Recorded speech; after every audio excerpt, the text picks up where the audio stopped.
All right, folks, gather round. Let's talk about something we like to call political systems. Sounds boring, right? Like something you'd find on page 347 of a textbook you never opened. But hold on, this stuff is important. It's about who calls the shots, how they got there, and what happens if they decide to, build a giant statue of themselves with taxpayer money. Political systems are the rules of the game when it comes to running a country.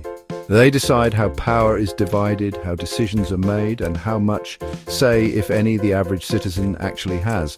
Think of it like choosing your character in a video game. Each one comes with its own strengths, weaknesses, and, let's be honest, potential for epic fails. So buckle up, because we're about to dive into the wild world of democracies, monarchies, and everything in between. We'll break down the jargon, expose the flaws, and hopefully by the end you'll be able to impress your friends at parties with your newfound knowledge of political theory, or at the very least, you'll be able to win an argument with your conspiracy theorist uncle. Let's start with a big one. Democracy. It's a word that gets thrown around a lot, often by people who don't seem to understand what it actually means. But at its core, democracy is all about giving power to the people. That's you. Yes, you reading this right now. It's the idea that everyone should have a say in how their country is run. Now, there are a couple of different flavors of democracy. First up, we've got direct democracy. Imagine a town hall meeting, but instead of arguing about potholes, everyone's voting on every single law and policy. Sound exhausting? It kind of is, which is why it's mostly used in smaller communities or for specific issues like referendums. Then there's representative democracy, the more common type. Here, instead of voting on everything ourselves, we elect representatives to do the heavy lifting for us. Think of it like choosing a friend to order pizza for a group. You trust them to pick something everyone will mostly enjoy. Of course, the downside is that sometimes your representative forgets the extra pepperoni, and you're stuck with a bland, disappointing democracy. Democracies, in theory at least, are supposed to be all about freedom, equality, and protecting the rights of everyone, even the annoying minority. But they're not without their problems. Getting everyone to agree on anything is like herding cats, and things can get messy, especially if the person in charge decides to use their power for, shall we say, less than noble purposes. Next up, let's talk about parliamentary systems. Imagine a big room full of politicians all arguing with each other while someone in a funny hat tries to maintain order. That's pretty much what a parliament is like. In this system, the executive branch, the doers, and the legislative branch, the lawmakers, are all mixed up like a bad political smoothie. The leader of the party with the most seats in Parliament usually becomes the Prime Minister. So no dramatic election night watch parties here. The Prime Minister is accountable to the Parliament, which means they can be removed from office if they don't keep their party happy. It's like a constant game of political musical chairs. Now, some parliamentary systems also have a monarch, which is just a fancy word for a king or queen. But don't worry, they're usually just figureheads with limited power. Think of them like that one friend who always gets invited to parties but never actually contributes to the conversation. Parliamentary systems can be pretty efficient since laws can be passed relatively quickly, but they also have their downsides. Coalition governments, where multiple parties have to team up to rule, can be about as stable as a Jenga tower built by a toddler. And because the Prime Minister is chosen by politicians and not directly by the people, it can sometimes feel like the average citizen has about as much say in the government as a goldfish in a shark tank. Now let's hop across the pond to the land of the free and the home of the slightly confusing political system, the United States of America, for a closer look at presidential systems. Here, the president wears many hats: head of state, head of government, commander-in-chief, and if Twitter is anything to go by, tweeter-in-chief. The big difference in presidential systems is the separation of powers.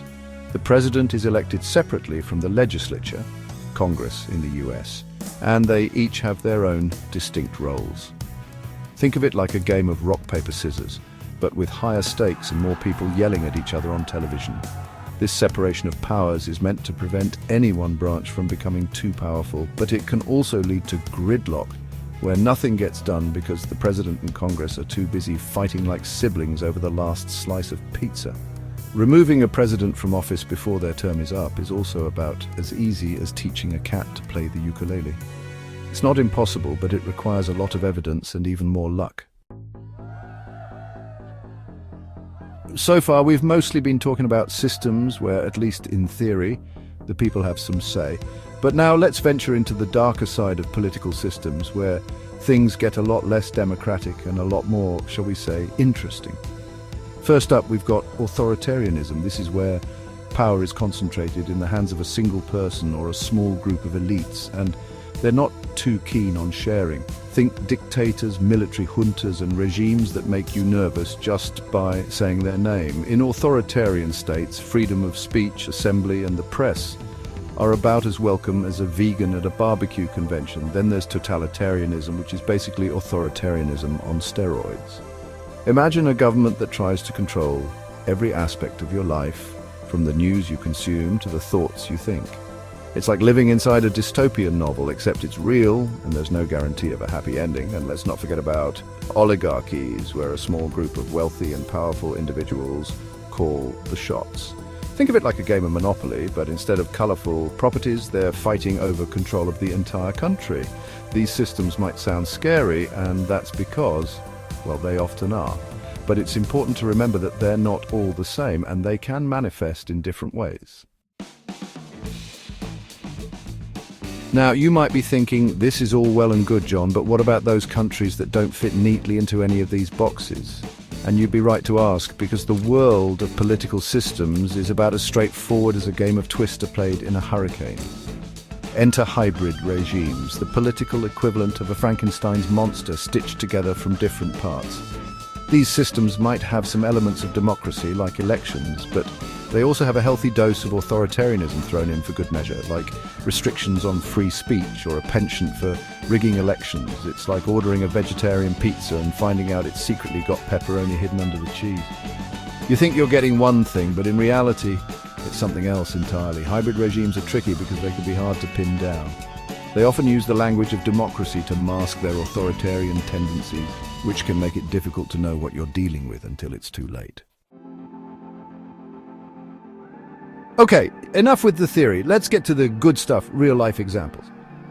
United States presidential system with a president elected separately from Congress. Think of it like a reality TV show where the drama never ends. United Kingdom, parliamentary monarchy with a prime minister and a queen, who's mostly just there for the photo ops. Canada, another parliamentary system, but with a prime minister who seems suspiciously nice all the time. It's like they're trying to make the rest of us look bad. China, authoritarian regime under the control of the Communist Party. They've got more censorship than a Hollywood movie executive trying to please every demographic. Russia, another authoritarian system, but with more oligarchs and a penchant for interfering in elections. These are just a few examples, and there are many other variations and nuances out there. The point is, political systems are like snowflakes. No two are exactly alike. Here's the thing about political systems. They're not static. They're constantly evolving, adapting, and sometimes, unfortunately, backsliding. Countries can transition from democracies to authoritarian regimes and back again. New forms of government emerge while old ones crumble. It's like trying to build a house on a fault line. Just when you think you've got things figured out, the ground shifts beneath your feet. There are many factors that can influence a country's political trajectory, from economic crises to social movements to good old-fashioned power struggles. The only constant is change, and understanding how these systems work is essential if we want to navigate the complex and ever-changing landscape of global politics. So, we've reached the end of our whirlwind tour of political systems. But before you go back to watching cat videos on the internet, let's take a moment to appreciate why this stuff actually matters. Political systems shape our lives in countless ways, from the taxes we pay to the freedoms we enjoy or don't enjoy, to the future we're building for ourselves and generations to come. Understanding how these systems work and how they can be manipulated is crucial for anyone who wants to be an informed and engaged citizen. So the next time you hear someone complaining about the government, take a moment to think about the complex web of institutions, ideologies, and power dynamics that make up our political world. It might not be as exciting as a cat video, but it's infinitely more important. After all, we're all in this together, whether we like it or not. And the choices we make today will determine the kind of world we live in tomorrow.